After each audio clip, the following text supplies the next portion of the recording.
Hello everyone, আপনারা সবাই কেমন আছেন? আমি খুব ভালো আছি।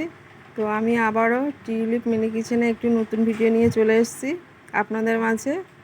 তো আমি আজ এসেছি একটা টমেটো পরোটা বানাতে। তাই টমেটো পরোটা বানানোর জন্য আমি একটা রুটি বেলে নিয়েছি মিডিয়াম সাইজের, আর দুটো ডিম ভেঙে নিয়েছি।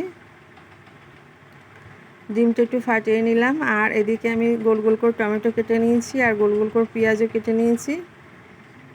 রুটিটা আমি প্রথমেই কড়াইতে দিয়ে নিয়েছি, একটু হালকা করে সেঁকে নেব এপিট উপিট করে।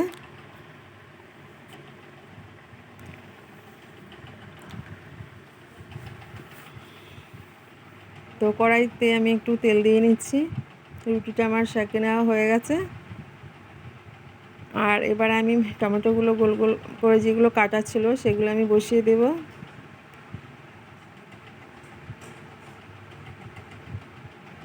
এভাবে সাজিয়ে বসিয়ে দিলাম, আর এর মাঝে মাঝে আমি পেঁয়াজগুলো দিয়ে দেব।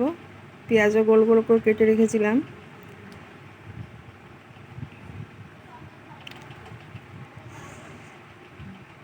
আর যে গাজর কুচিয়ে রেখেছিলাম, গাজর কোচানোগুলো মাঝখানে এইভাবে ছড়িয়ে দেব চারিদিকে। তারপর একটু ধনেপাতা দিয়ে দেব, আর উপর দিয়ে একটু লবণ ছিটিয়ে দেব, যেহেতু এটা একটু সিদ্ধ হতে লাগবে টাইম। তো লবণ ছিটিয়ে দেওয়ার পর আমি ডিমটা এভাবেই ঢেলে দিলাম চারিদিকটা গোল করে।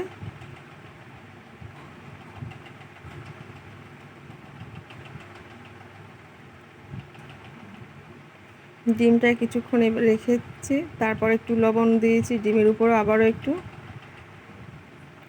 আর কিছুক্ষণ রাখার পরে আমি রুটিটা বসিয়ে দিয়েছি, আর রুটিটা দিয়ে একটু চেপে চেপে দেবো ডিমের সঙ্গে যাতে লেগে থাকে। আর এটা আমি দিয়ে গ্যাসটা একদম স্লোতে দিয়ে দেব, কারণ যেহেতু টমেটো পেঁয়াজ কাঁচা ছিল, এগুলো একটু সিদ্ধ হবে, একটু ভাজা ভাজা হবে। তো আমার এটা হয়ে গেছে, আমি উল্টে নিয়েছি, নিয়ে এই পিঠটা একটু সেঁকে নেব। তো রুটিটা দেখুন কি সুন্দর ফুলে উঠেছে, আর দেখতে খুব সুন্দর হয়েছে।